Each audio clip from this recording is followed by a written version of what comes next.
Today we're talking about low self-worth and suicidal ideation. And so for the near 80 people in total that will be joining us today, about almost 100% of the 80 here have suffered from low self-worth and have felt depression and sadness, even to the point of having suicidal ideation.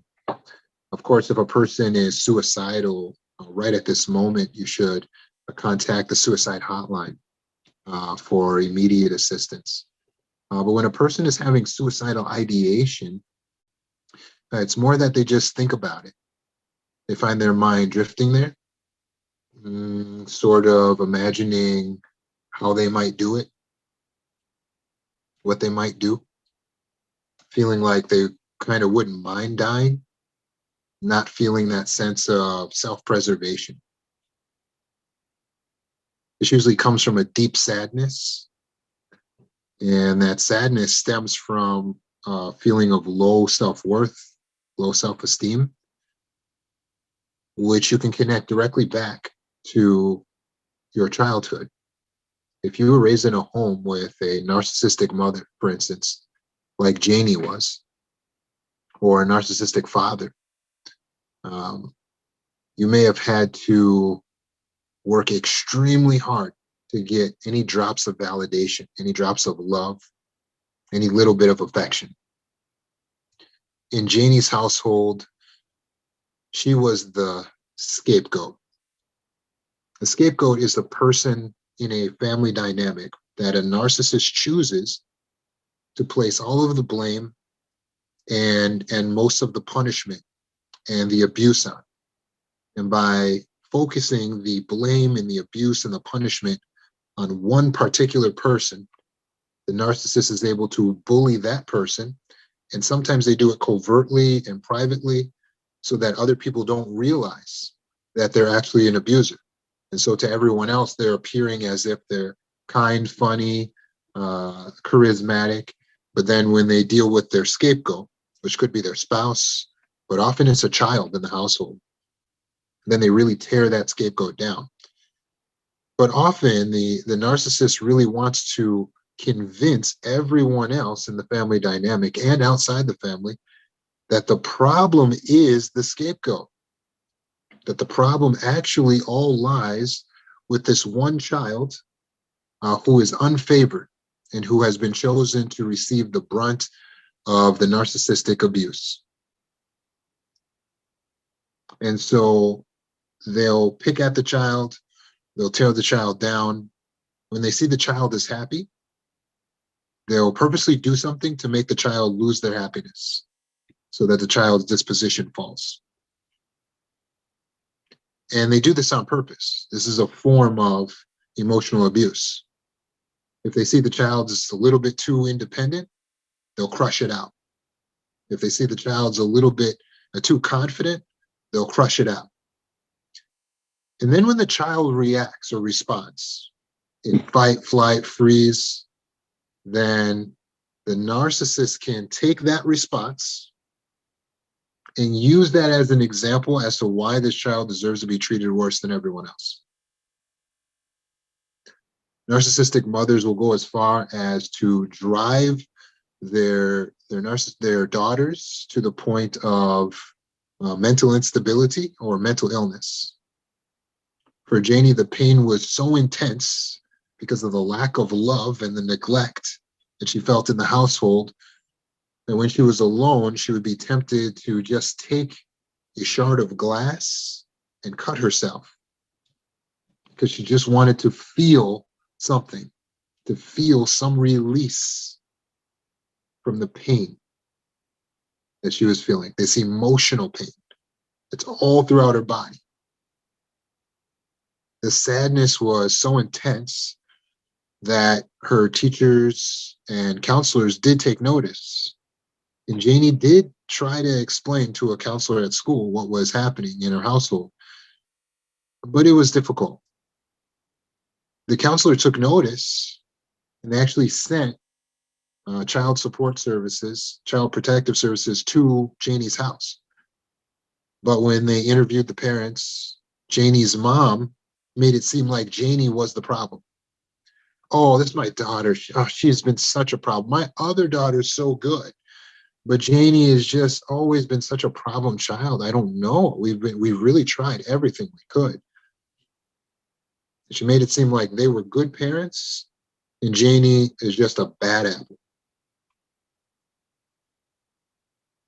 And this is the abuse that Janie had to endure in her own household by her own parents, day after day. Her parents would make the punishments more harsh on her.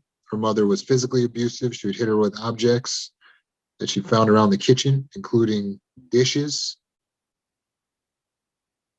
She would tear down Janie for being too fat, being ugly.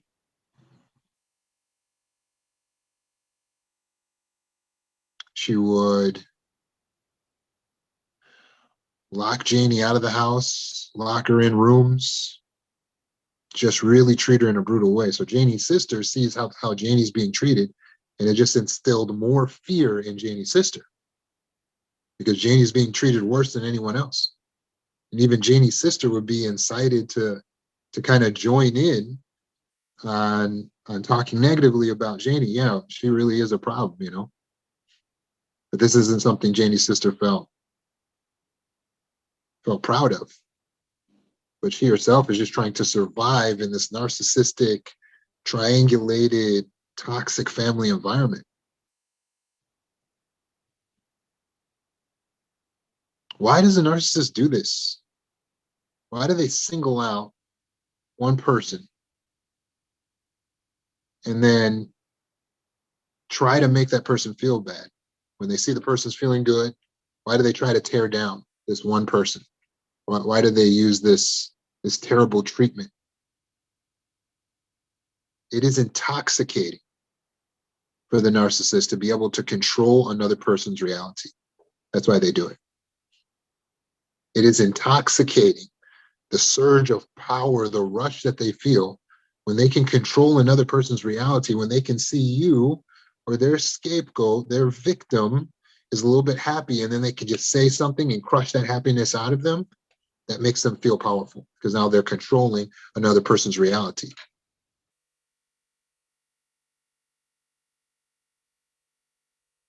Remember, as we talked about on Monday, the narcissist's aim, their goal, is to have an unhealthy relationship in which they have no accountability so that they can treat you however they wish, which means then they can bully you.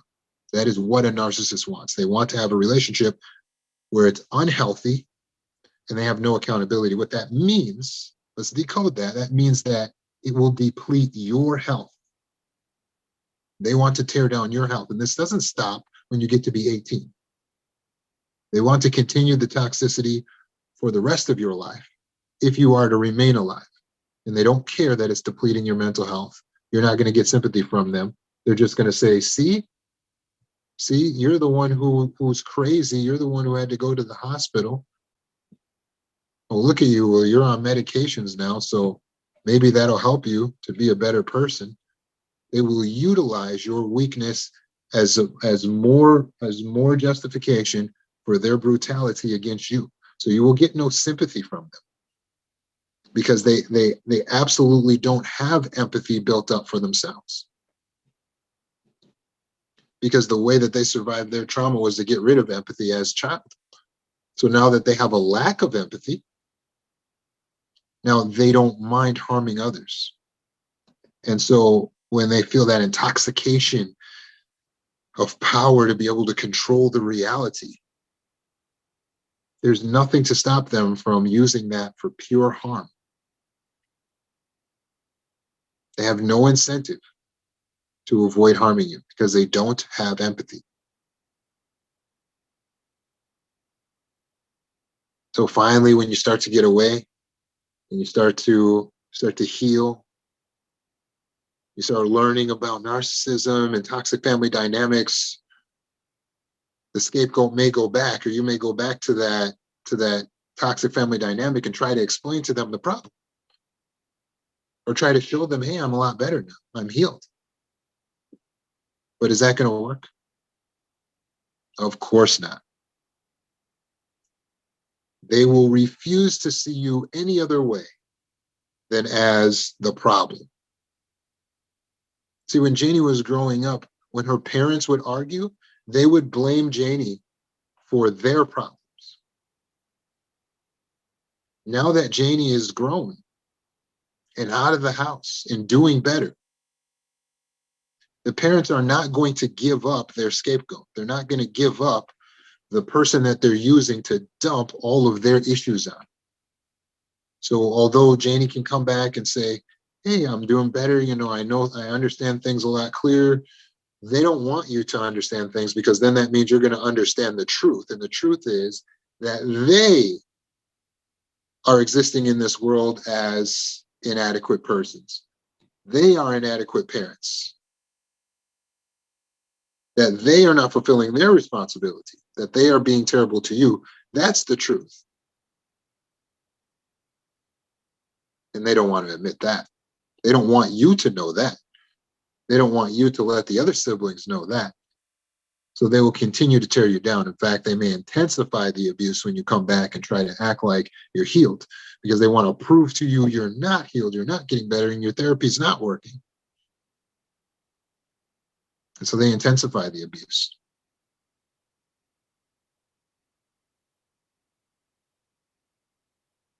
So if you're in a situation like Janie, you have a toxic family dynamic, and you're trying to learn, you're trying to get better, do not go back and try to explain to your family what the real problem was. Do not go back and try to show them that you're better. Do not try to get them to validate you, because sometimes that's what we're looking for. We're going back because we want mommy and daddy to validate us and to see us and to finally love us, because we keep trying to heal that childhood wound. Don't do that, because that won't work. They'll just utilize the information you're giving them to abuse you more. They are abusers. That's what they do. There are no stories of a healed child that goes back to a narcissistic mother and father and says, hey guys, it turns out you guys were just abusing me. I'm not actually defective as a person. And the narcissist goes, oh my gosh, thank you so much for bringing that to our attention. We're going to work on being better people around here. It's not going to happen. Okay, so get that fantasy out of your mind that you're going to get validation from them. So what do we do if we want to heal? Because for Janie, it really got to the point where she's driving down the road and she sees the oncoming traffic in the other lane, and she starts thinking, I would love to just swerve my car right now into this oncoming traffic and just end it all. And that's how she starts going through life. She starts going through life looking for a way out to end it. She never acted on it because she had a kid. And she didn't want to damage her child. And her child kind of gave her a reason to live, but it didn't make her feel happy to have a kid. It didn't solve her problems. She still felt that suicidal ideation. If you're going through that level of self-worthlessness and depression, what can you do? How do you heal? I'm going to give you a few steps that you can take so that you can heal yourself and bring yourself out of depression and worthlessness and low self-esteem. And you can end the suicidal ideation. But you really have to follow these steps. Before I go into them, I just want to let you know, you're not alone. Many, many people have experienced pain like what you're going through. And many of them are in this room right now.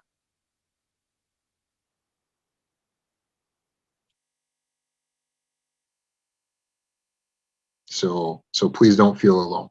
And we're sorry that you were raised in an environment like that, because no child is supposed to experience that type of emotional deprivation.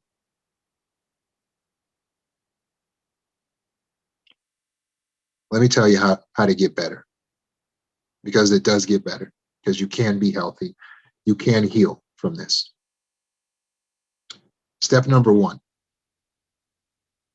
you have to disconnect from the source. You have to disconnect from the source. I'm talking about the source of unhealthiness, unhappiness, and pain, the very source where it all started. Do you remember where this all started for you?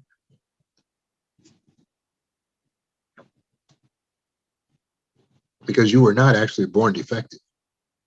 You were not born that one child who was just so ridiculous and untrainable and unfixable and unhealed. No, that's not what happened. When you think back, you'll realize that it's actually the constant abuse or the constant neglect or both that led you to start to feel bad about yourself. It's not because you yourself are worthless. That's not the truth. The source of the problem is the harsh, unhealthy, unhealed parent or parents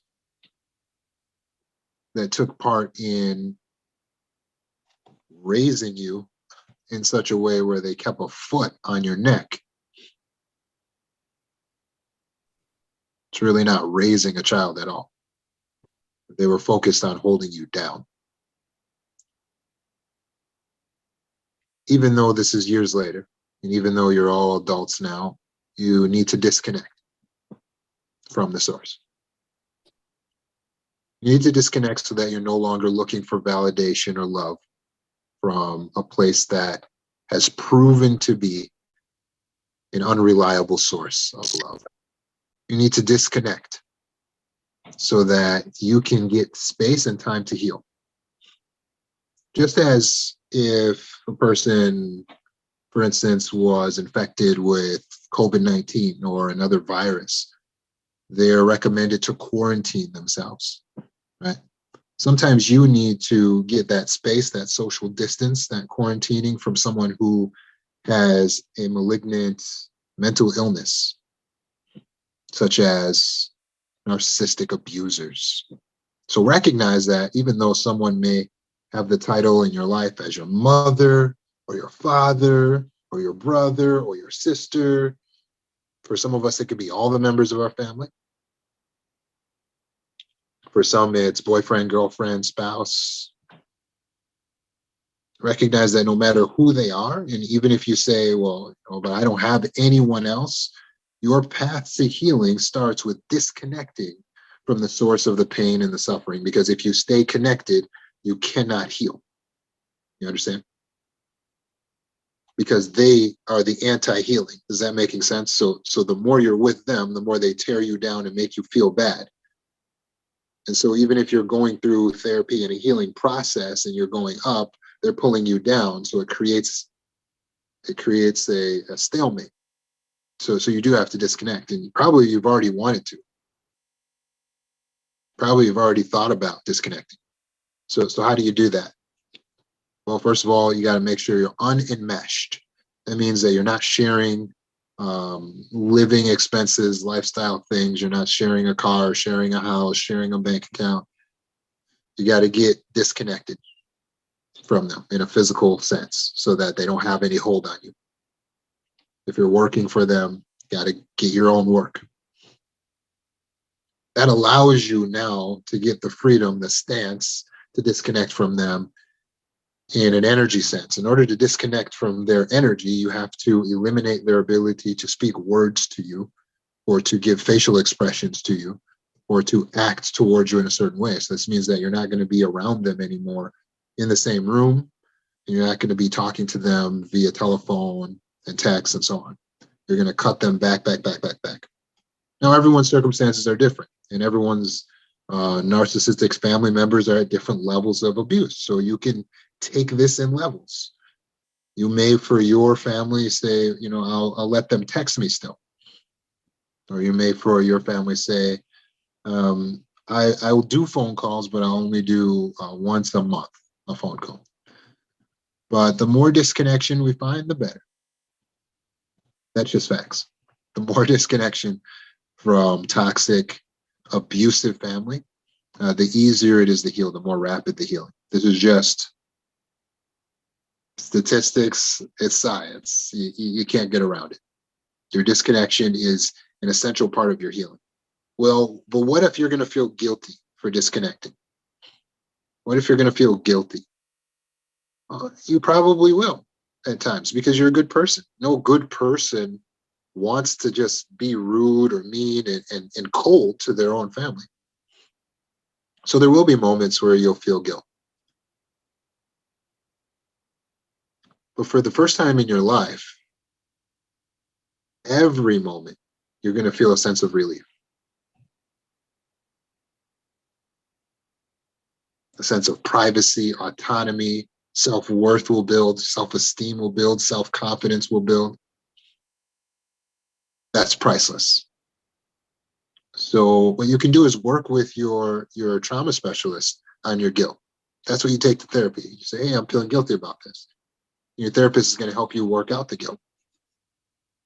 But it is priceless to feel happy, to feel worthy of life, and to get rid of suicidal ideation. Think about the logic of saying, well, I don't want to stop being suicidal because I'll feel guilty. That doesn't make sense, does it? No, we need to prioritize our health, prioritize our mental health. So I know it's difficult, and I know you're going to catch a lot of flack, and I know you're not looking forward to what they're going to say or how they're going to respond, but don't live in fear anymore, because that's how they control you.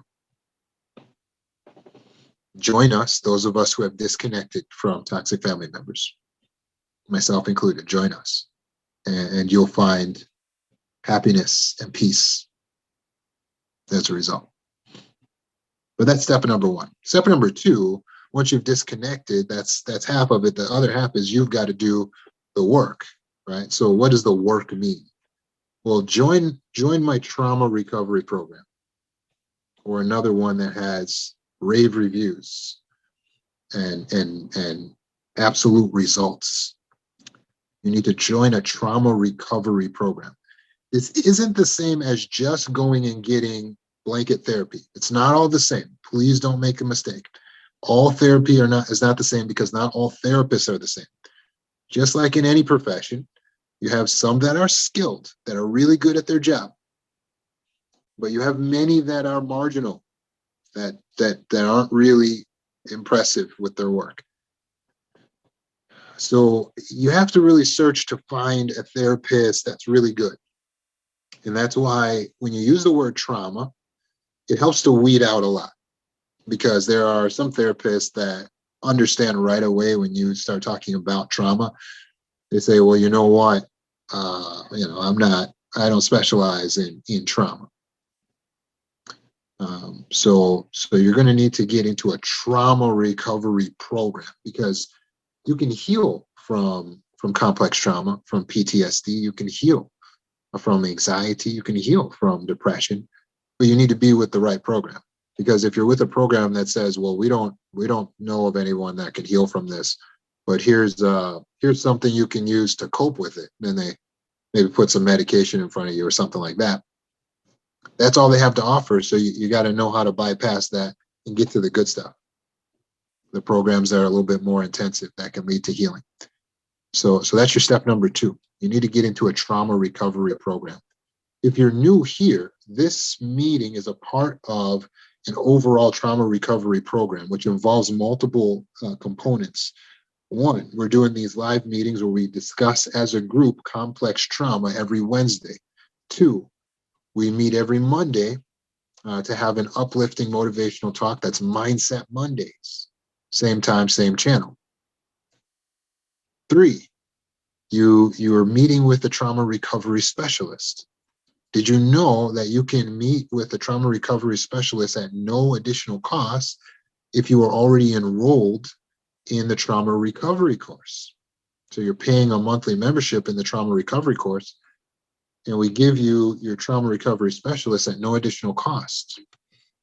So get enrolled in the trauma recovery course.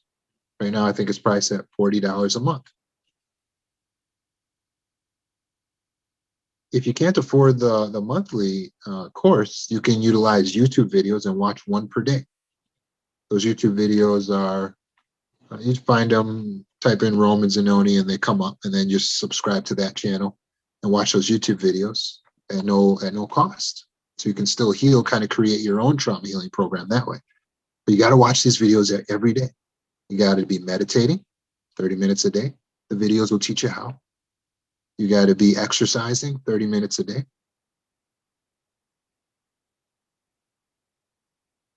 And then utilize the tools. I'm putting out free resources that are available via the website mindfreed.org.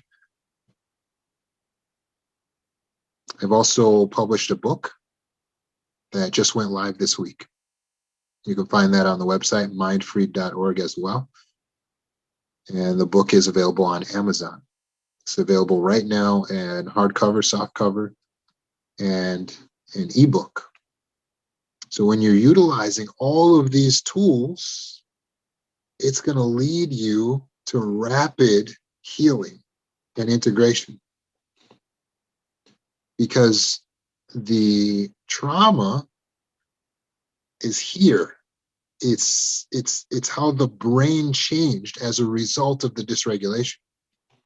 The trauma is how the brain changed as a result of the dysregulation. So that brings us to the third thing that you need to do, which is to retrain your brain. Now, I'll tell you a little bit how to do that right now. I'll give you some tips because we got to get you out of suicidal ideation as fast as possible. This is very dangerous.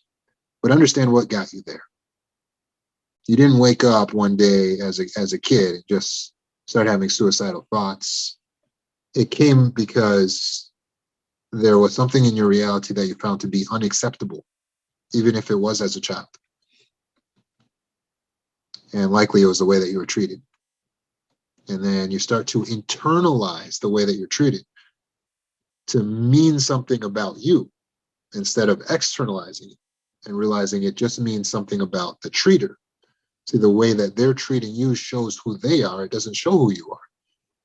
But that's easier said than done to realize that, especially as a kid. And so as you allowed your brain to process what was happening to you as meaning it was something bad about you, what happens to your self-worth? It goes down. Your self-esteem is the concept of how you see yourself.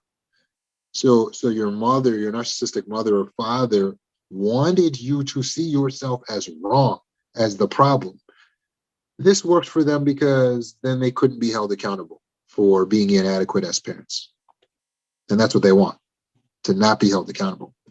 And so they're willing to destroy your mental health so that they cannot be held accountable. But it's okay because now you have the ability to reconstruct your mental well-being, which means you can reconstruct the esteem of the self, the self-esteem, and you can rediscover your worth. How do you do that? How do we retrain the brain? Well, the same way they brainwashed you in the first place, you can unbrainwash yourself or brainwash yourself in a different direction. You see, because the brain can be trained, it can be taught, the subconscious mind is trainable the same way a dog is trained. Or the same way a little baby is trained. When we teach a child the alphabet, we don't just tell the child the alphabet one time. We use repetition. When a child has to learn how to tie his shoes or walk, it's not just like a one and done, right? You have to use repetition. And so when they taught you that you were worthless or no good or not good enough or too fat or the problem in the family, it wasn't just that they said it one time. They used repetition to convince the mind, to convince and train the subconscious to see your own self as the problem. And they trained you that the only proper response is to fawn, because if you fight back, you would be beat down. And if you froze, you would be yelled at. And if you tried to run, there was no escape. And so the only thing you could do was fawn. For those who are new here, fawning means to appease and please the perpetrator, as if to say, let me lose so you can win, as a survival mechanism so that you could just survive a situation. It's a trauma response. So that's how you were trained. They used repetition to get you to believe things that were untrue about the self. And so you were programmed to self-destruct. Did you catch that? You were programmed to self-destruct. So that's why you keep trying to destroy yourself with suicidal thoughts. You're programmed to think, I can't, I'm not able to, I have no power, I'm helpless, I'm not good enough, I'm not enough, I'm not skinny enough, I'm not big enough, I'm not strong enough, I'm ugly, I'm not worthy, I'm not as blank as everyone else, I might as well kill myself, I hope I die. You were programmed to think that way. All of that is, everything I just named, self-destructive programs. And you repeat them to yourself, you repeat them to yourself, you repeat them to yourself. Eventually you start to believe it. And someone else repeats it to you as a child. Eventually you may start to believe it. And so you have to recognize what happened there. It's not that any of those things are actually true about you. They're not true about you. They're false. But you were convinced that. So now you must retrain the brain. How do you do it? Same process. Repetition. Consistency, patience. When you train a dog, you use repetition, consistency, and patience. So this is what you must do to yourself. Now, how do you do that? Well, understand your aim. Your goal is to give yourself self-constructive thinking instead of self-destructive thinking. So you use your logical mind to literally analyze what is a self-constructive thought. So for instance, I can't is not a self-constructive thought. I'm not good enough, I'm not strong enough, I'm not able is not self-constructive. So you have to, what is the self-constructive version of those thoughts? I can, I am good enough, I am able, right? Good. So then every time your brain automatically suggests a self-destructive thought, you know, and you give it a self-constructive thought. This is how it will sound in your head. I can't do anything right. Hey, whoa, wait a second. That's self-destructive and that's not even true. I can do many things right. I do things right all the time. I do things right all the time. I'm always doing things right. I'm capable of anything I put my mind to. Let me just focus here and get back to this. You see what I did? So that's all going on in my head. In fact, I can move my lips. I can talk out loud to myself. That's fine. Or I can whisper to myself if there's other people around. You don't have to talk out loud. But speak to yourself in a low tone because you're retraining the subconscious mind. So you want to use strength. Am I saying talk to yourself? You better. You better. Don't ignore you. If you don't talk to yourself, who is? If you don't train yourself, who's supposed to? It's your job, ma'am, sir. It's your job. You understand how to do it? Let me show you again. If you're thinking, oh, I would love to go bowling with them, but I'm probably not good enough. Hey, whoa, hold on. I am as good as anybody else. I'm absolutely good enough. Although I may still need to learn some of my, brush up on my bowling skills. That's okay. I can do this. Let me go. Let me show up. Let me just be present. That way I can be open for the potential that there'll be a connection in that. And maybe I can even learn to be a better bowler. You see what I did there? The technique I'm using is to correct the subconscious thoughts, but I'm going to use repetition with this. So every single time the negative, self-destructive, subconscious thoughts come up, I always, hey, no, right? This is not counterintuitive for you. This is intuitive because if you think about how you handle a dog, when the dog's doing something that the dog's not supposed to do, how do you handle it? Some people have a little spray bottle. And they spray water in the dog's face. And they do that because they know it gets the dog's attention and it's unpleasant for the dog, but it doesn't harm the dog in any way, right? So the dog does something undesirable, like let's say they go drink out of the toilet or they go in the garbage, right? Dogs are always doing some kind of mischievous, not always, but often. And then so you gotta, hey, you might tap it on the side, put the little spray bottle on the face, you might clap your hands, you might just raise your voice, hey, don't do that. And how do you talk to a dog? You just, hey, get out of there. No, no, go sit down. And you recorrect it, you redirect it, right? That's what you got to do to your subconscious mind. You don't have to be overly harsh. You don't have to punish yourself. You don't have to say, oh my God, I'm horrible. It's just a subconscious mind. It's just there. It's going to throw suggestions, and sometimes the suggestions are going to be destructive. Okay, so if you think if you're going along and you have a thought, man, I should kill that guy. And then don't go, oh my God, I can't believe I had a thought that was so terrible. It was so brutal. What is wrong with me? I am just a worthless human being. That's just self-destructive all over again. You just say, hey, no, come on. Just like you do with the dog. So the proper way to respond, man, I should kill that guy. Whoa, hold on. That's extreme. I don't want to kill anyone. I don't want to kill him. I would never do that. I would never do that. He is very annoying, and maybe what I need to do is separate myself from him so that I don't have to be around someone that's bringing up so much bad energy. Every time you have an intrusive thought, do it again. Repetition, same thing. Go back at it again. Fight it every time. Fight it every time. Fight it every time. Does this really work? I promise you it works.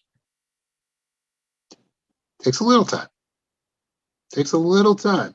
Okay, it's not going to be immediate, but I promise you will see a change in your brain because you are creating new neural pathways. And what you will notice is that you're going to stop hating yourself. And you'll notice that you're going to start feeling more capable. You're going to start feeling more strong. And you're going to start feeling more peace and contentment. And you're going to start feeling more happy. You're going to start feeling more self-worth. When you couple this method with working with your trauma therapy specialists, especially one trained by me, or you're in my program, and you're going to the meetings, you're going to start to feel better. I guarantee it. I guarantee it. I guarantee you. And yes, or your money back, if you're even paying for it. I guarantee you, you will feel better. This is a surefire way. What were the 3 steps that you need to do? You got to disconnect from the source of the pain and the badness. You gotta join the trauma recovery program, and you got to retrain your brain. Instead of I can't, it's I can. Give it constructive thoughts. It's not I'm not good enough, it's I am good enough. I'm absolutely good enough. It's not I'm ugly, it's I'm beautiful. I'm absolutely beautiful. Everyone's beautiful. So I'm beautiful too. It's not I'm not worthy, it's I am as worthy as anyone else. After all, I'm a human being too. It's not I want to die. It's I would never cause the death of any human, including myself. I want to live. I just want to live in peace, though, right? So take action, and please understand you have the power to heal yourself, and we're here to help.